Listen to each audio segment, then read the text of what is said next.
Suivez les Jeux olympiques d'hiver de Milano Cortina sur ici-tout.tv. Voyez chaque seconde d'action en direct. Tous les sports, toutes les épreuves, où vous le voulez, quand vous le voulez. Du 6 au 22 février sur ici-tout.tv. Téléchargez l'appli. Nous sommes le vendredi 13 janvier. Voici à la une.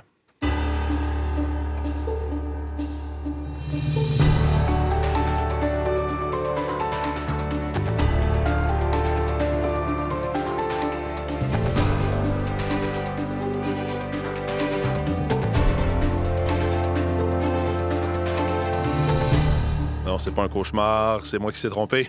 Je me suis trompé, on est le 13 février. Oui, pas le 13 janvier. Non, on veut pas retourner au 13. Ça doit être à cause que c'est vendredi 13 que je me suis trompé.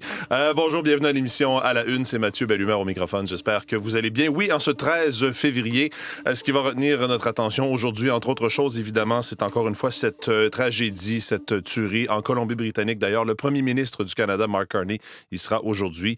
Hier, on a appris, et la GRC, la Gendarmerie royale du Canada, a dévoilé le nom, des photos également des victimes de cette tragédie. On va en apprendre un peu plus aujourd'hui probablement et on verra effectivement de quelle façon le premier ministre Mark Carney va agir une fois sur place. Ce sera certainement des moments très, très difficiles, encore une fois, bien sûr, pour la population qui est toujours sous le choc. Puis on a senti vraiment le premier ministre qui a annulé plusieurs de ses rendez-vous à l'agenda au cours de la semaine en raison de cette tragédie. On l'a senti très ému au moment de la tragédie. Donc, grosse journée où on va continuer de suivre les suites de ce drame en Colombie-Britannique. Karine Matteux sera avec nous pour les derniers développements de l'enquête, mais également pour nous parler justement de ces victimes sur lesquelles on met un visage aujourd'hui en raison de ces publications de la GRC. Donc, on va y revenir un peu plus tard à l'émission.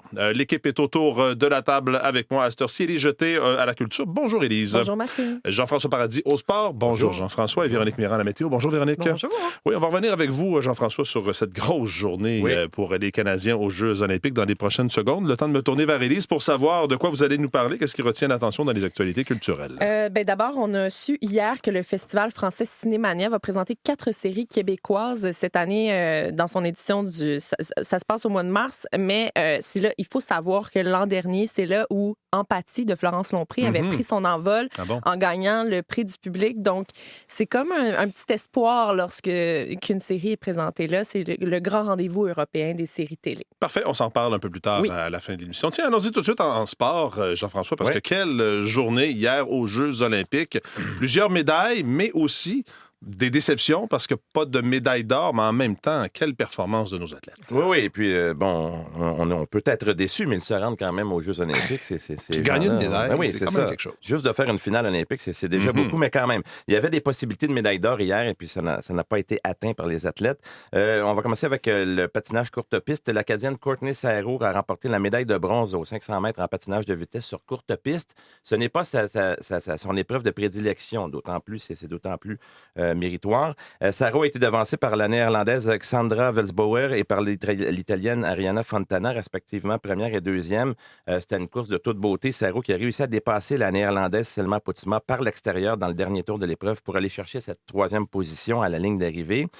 Kim Boutin a complété la course au 5e rang. William D'Angino, qui était le favori, pressenti comme favori pour remporter l'or aux 1000 mètres et qui pouvait espérer une récolte de 5 médailles en 5 épreuves, a dû se satisfaire pour sa part du 4e rang aux 1000 mètres. Il était en tête en fin de course, en tête tout du long de la course, et il dit qu'il a fait une erreur, a glissé un peu en fin de course. Il a été dépassé à l'intérieur par le néerlandais Jens van Voort qui a filé vers la victoire. Dans l'autre demi-finale, son coéquipier Félix Roussel a chuté pour terminer au 10e échelon. Mais ce qui est beau dans tout ça, c'est que ces patineurs canadiens seront de retour sur la glace demain, pour le 1000 mètres chez les femmes, le 1500 mètres chez les hommes, avec finale dans la journée chez les hommes pour le 1500 mètres, et le 3000 mètres relais chez les femmes. On a également du hockey, bien entendu, ça a retenu l'attention. C'était le début du tournoi olympique masculin pour le Canada. Ils ont bien entrepris leur tournoi olympique contre la Tchéquie. Et on se doutait bien qu'une équipe qui regroupait Sidney Crosby, Nathan McKinnon, Connor McDavid, Cale Makar, entre autres, n'a pas à s'inquiéter de l'adversaire trop. Et avec des joueurs de 4e trio comme Nick Suzuki et Bo Horvat, c'est une équipe qui est sûrement redoutable. 2 joueurs qui ont marqué d'ailleurs, Suzuki et Horvat. Ouais. Mais ce qui était beau hier, en plus, c'est que l'équipe canadienne qui l'a emporté sans équivoque 5-0 contre la République tchèque, une très bonne formation par ailleurs, les Tchèques, a fait une démonstration de cohésion, d'intensité, de talent. Les joueurs des 4 trios ont marqué des buts. Il y avait vraiment une équipe on avait l'impression que c'était une équipe qui jouait ensemble depuis longtemps. L'entraîneur Cooper était bien content du travail de sa formation. Connor McDavid a récolté 3 passes. Nick Suzuki a marqué le 5e but du Canada en faisant dévier un tir de McDavid. Et donc, tous les joueurs ont rempli leur rôle. Le gardien de but Jordan Bennington a excellé. On disait que c'était peut-être une faiblesse du Canada devant le filet, les gardiens de but, mais il était très bon. Il a bloqué les 26 tirs d'une excellente attaque quand même, la République tchèque. On a Pasternak, Thomas Hertel, Martin Necas. Ce n'est qu'un match de ronde préliminaire, mais ils ont été impressionnants. Les Américains aussi ont été impressionnants. Ils ont défait la Lettonie 5-1. 2 buts pour Brock Nelson, mais de leur côté, ça leur a pris un peu plus de temps à se mettre en branle. Après une période, c'était 1-1 contre la Lettonie, ce qui était un peu surprenant. Et finalement, ils ont augmenté le tempo. En deuxième période, le Canada qui sera de retour sur la patinoire cet après-midi pour affronter les Suisses. Les Canadiennes, pour leur part, ont vaincu la Finlande 5-0. 2 buts pour Emily Clark dans cette victoire. Elles vont affronter les Allemandes samedi matin en quart de finale. Et je sors un peu des Jeux olympiques pour vous parler d'un petit exploit qui passe sous nos yeux. C'est qu'au tennis, Victoria Mboko va jouer ce matin en demi-finale du tournoi de Doha, qui est un tournoi 1000, comme le tournoi de Montréal, un tournoi de grande importance. Elle a vaincu des têtes de série pour y arriver, entre autres Rybakina et Maleva. Et elle affronterait aujourd'hui Ostapenko en demi-finale. C'est autour de 10 heures. C'est sûr que pendant les Jeux olympiques, il y a comme moins de place pour tous les sports, mais merci de le mentionner parce que c'est pas rien. Si vous voulez, Mathieu. Oui, c'est qu'à un moment donné, le temps aussi, la notion du temps. Il ne faut pas oublier ça, Jean-François. Merci, bonne journée, Jean-François. Regardez, j'avais compris que ça allait être doux. Il me semble que ce matin, c'est pas si doux. Non, bien, ce matin, moins 11. C'est plus froid qu'hier. Et puis là, on est plus sensible à cette période-ci de l'année. Hein? Ouais. Donc là, en fin de semaine, sachez-le, vous allez trouver le week-end agréable parce que il a fait tellement froid les 3 fins de semaine précédentes. On était sous les moins 20 la nuit, à peine moins 10, moins 15 le jour. Là, on passe au normal de saison. Alors, même si c'est juste normal, ça va nous sembler extraordinaire. Alors, ça, c'est une bonne chose. Des conditions aussi avec un soleil là, qu'on sent beaucoup plus. Alors, même si on a quelques heures de soleil à chaque jour, parce qu'on sera pris en sandwich avec 2 petits systèmes en fin de semaine. Alors, tout de suite, on y va avec un vendredi qui sera ensoleillé. On règle le cas de la journée très agréable. Les températures oscillent moins 3, moins 5 degrés. Même chose qu'hier sur le sud, sur le centre de la province, c'est comme ça. La nuit prochaine, on reste autour de moins 8 pour Montréal-Centre et en périphérie, moins 11, moins 14. Ça va redescendre tranquillement. Ça va s'ennuager aussi. Il y aura quelques flocons qui vont passer assez rapidement. Ça va se retirer samedi en matinée. Alors, au réveil samedi matin, des nuages, 2-3 flocons et par la suite, dégagement. On retrouve le soleil en après-midi. Les températures de jour vont se situer entre moins 1 moins 4. On pourra atteindre le point de congélation à Montréal. Et là, dans la nuit de samedi à dimanche, ça rechute. On sera près de moins 14, moins 15. Il peut y avoir du moins 20 par endroit dans les Laurentides. Et dimanche, on aura une bonne portion de la journée ensoleillée. Ça va s'ennuager par la suite. Rapidement, un petit peu plus du côté des Laurentides, l'Outaouais et en cours d'après-midi pour les autres secteurs. Il y a encore un peu de neige à venir dans la nuit de dimanche à lundi, mais des quantités qui ne sont pas très élevées. Là, on parle d'1 centimètre ou 2. Du côté de l'Abitibi, déjà, les nuages reviendront cet après-midi. Le maximum, c'est moins 4. Les flocons, ce sera ce soir. Ça va se redégager. La plus belle des 2 journées en fin de semaine sera celle de samedi. Le Saguenay, le Lac-Saint-Jean, le Bas-Saint-Laurent, la Gaspésie, la Côte-Nord, c'est du beau temps. Gaspésie, Côte-Nord, on poursuit ça. Moins 4, moins 5 degrés, moins 6, moins 7 vers le Saguenay, le Bas-Saint-Laurent. Ça s'ennuage. On aura quelques averses de neige au cours de la soirée et de la nuit. 2 à 4 cm pour le Saguenay. Pas grand-chose ailleurs. Les flocons se retirent samedi. Ça reste variable sur la Gaspésie et la Côte-Nord. Et on a pas mal de soleil dans l'est du Québec, près de 0 pour la journée de dimanche. En territoire ontarien, les nuages reviennent sur le nord, sur le centre. Aujourd'hui, ça va s'ennuager aussi du côté de Toronto, Windsor cet après-midi. 0, 2 degrés. Les conditions à Ottawa seront très ensoleillées. On est légèrement sous 0. Et les conditions printanières tirent à leur fin dans l'ouest. Là. Donc, on demeure avec des valeurs positives.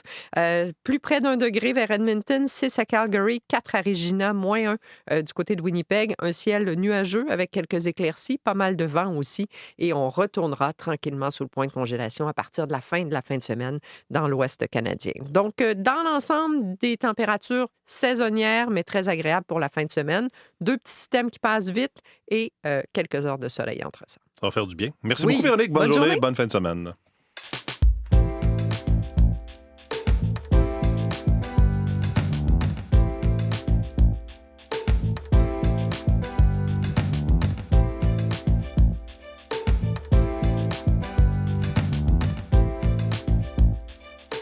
À la une des différents quotidiens de ce matin, en commençant par La Presse Plus. D'abord, beaucoup de quotidiens ce matin reviennent sur cette journée olympique que nous a résumé Jean-François.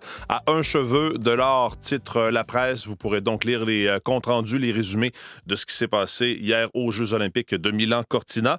La Presse nous apprend aussi ce matin qu'il y a des organismes publics qui utilisent l'intelligence artificielle pour illustrer leurs publications.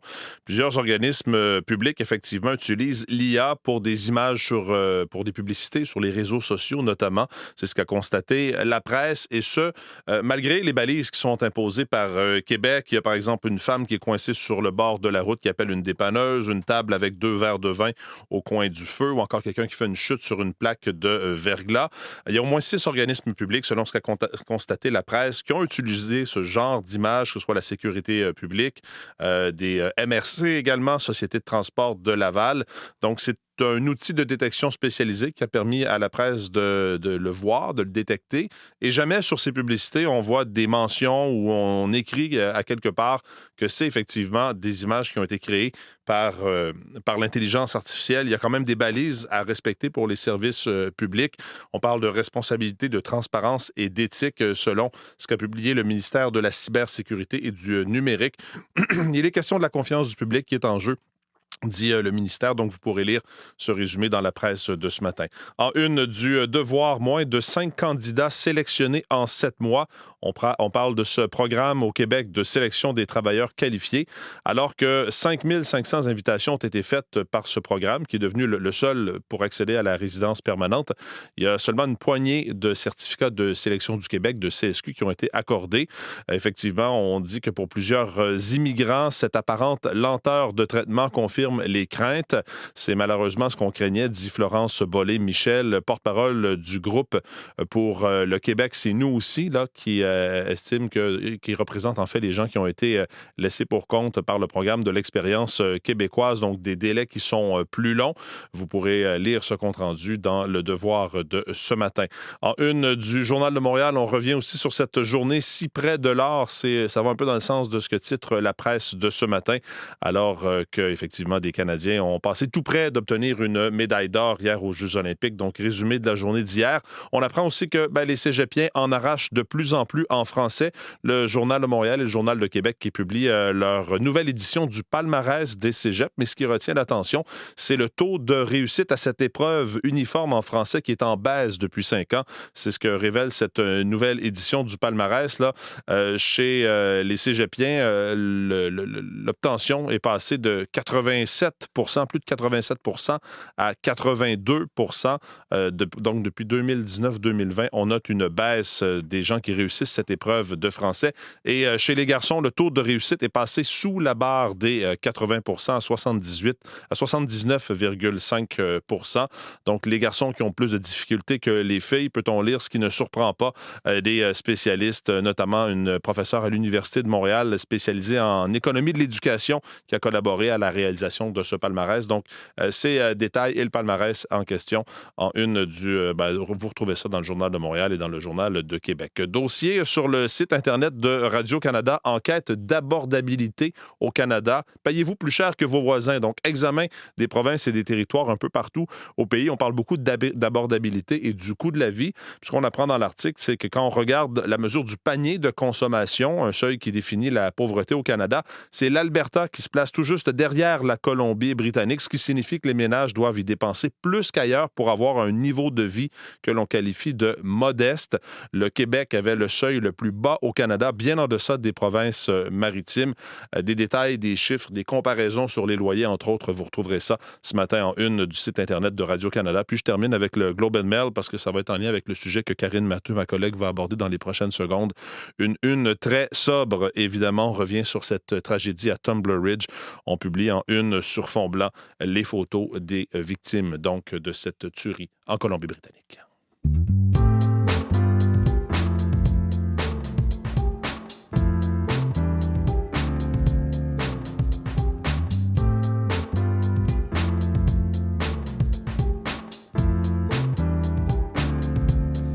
Oui, on va y revenir sur cette situation en Colombie-Britannique. Il faut dire, Karine, bonjour d'abord. Bonjour, Mathieu. Que le premier ministre Mark Carney va s'y rendre aujourd'hui, va assister entre autres à une cérémonie à la mémoire des victimes. D'ailleurs, les victimes, on a connu hier leur nom, leur identité. Ça a été dévoilé par la Gendarmerie royale du Canada. Oui, l'identité des 8 personnes, dont 6 enfants qui ont perdu la vie. Les noms des victimes ont été dévoilés avec leurs photos. Il s'agit de Abel Mwanza, Kelly Smith, Zoé Benoît et Tikaria Lamper, qui avaient tous 12 ans. Ezekiel Schofield avait pour sa part 13 ans. Shwanda Aviugana Durand, 39 ans, c'était l'éducatrice de l'école. Et les autorités ont confirmé aussi l'identité du demi-frère et de la mère de la tireuse Emmett Jacobs, 11 ans, et Jennifer Strang, 39 ans.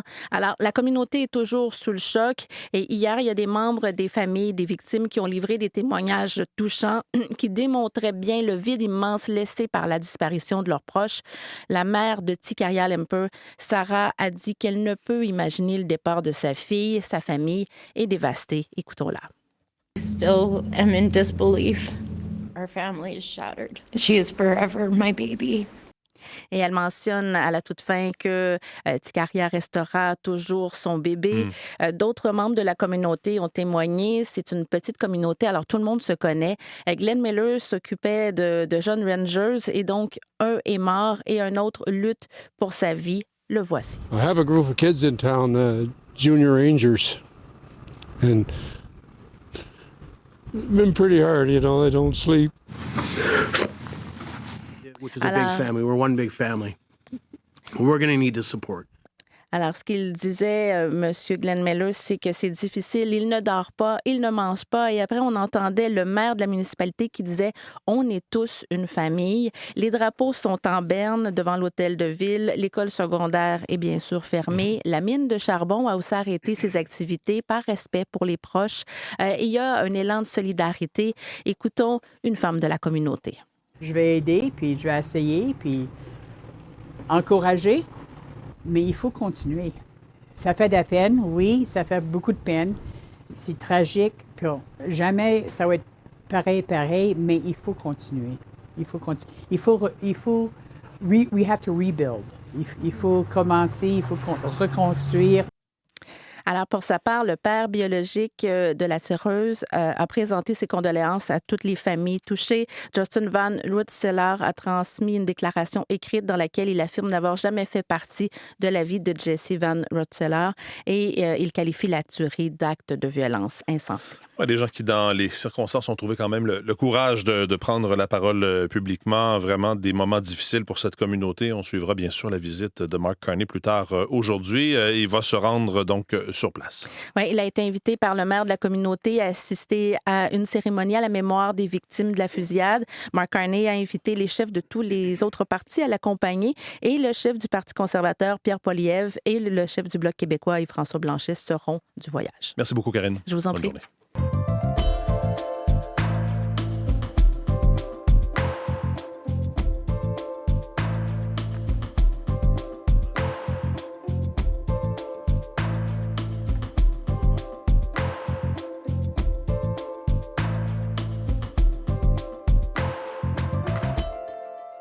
Élise Jeté de retour en studio. Alors, parlons de ce festival français Cinémania qui va présenter, 4 séries québécoises cette année. Oui, c'est le grand rendez-vous européen consacré aux séries télé. L'an dernier, plus de 100 000 personnes y avaient assisté.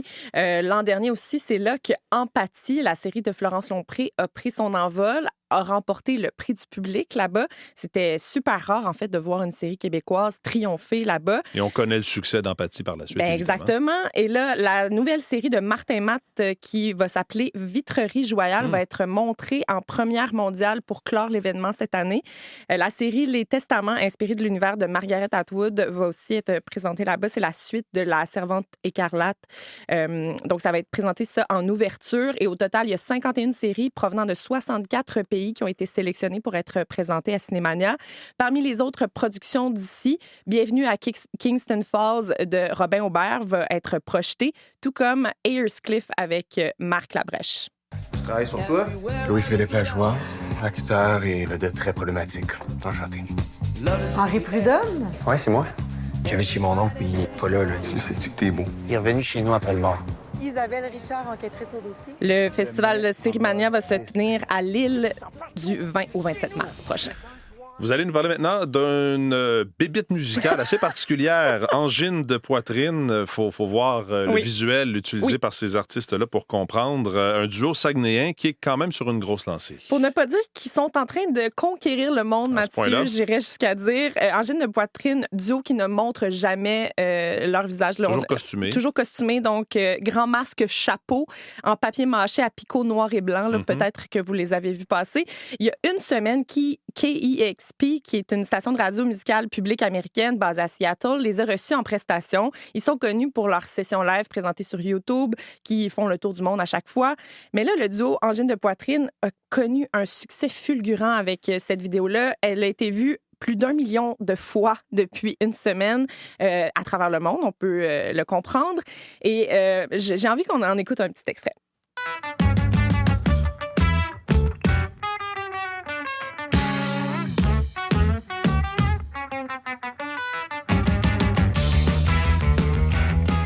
Ils sont que deux. Ça sonne comme ça, ils sont que deux. Ils sont que deux. Et je les avais déjà reçus en entrevue, puis ils m'expliquaient que ça prend toute une technique pour pouvoir jouer de la guitare ou jouer du drum. Costumé, parce que le costume ne leur permet pas de voir leurs mains. Donc, c'est comme un peu complexe. Angine de poitrine a été couronnée artiste de l'année au dernier GAMIC en novembre, le gala de la musique indépendante. Et le duo était en spectacle à Paris aussi hier. Premier spectacle à Paris, 300 personnes faisaient la file sous la pluie dehors pour essayer d'entrer alors que c'était déjà complet. À Toronto, leur premier concert s'est vendu en 1 heure.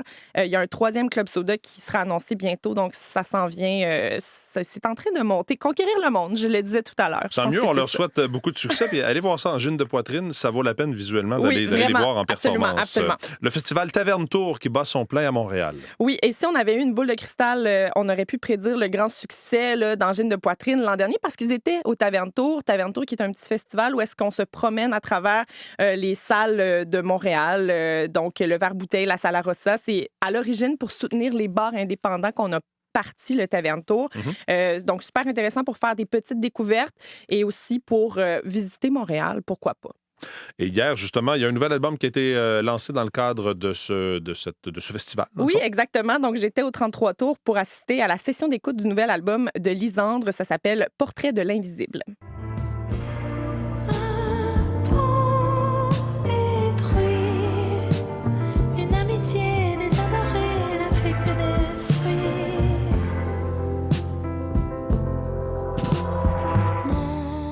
Magnifique album, c'est son 2e qui sort aujourd'hui et son premier s'appelait Sans oublier, c'est sorti en 2022. Donc pop rock aux accents des années 70, très affirmé dans son écriture et dans ses choix. On a pu l'avoir entre autres aux côtés de Claude Pelgag, Ariane Roy ou Adrienne Cassidy et en solo, ça a l'air de ça. On va se laisser là-dessus. Bonne journée, bonne fin de semaine. Merci Élise. Au revoir.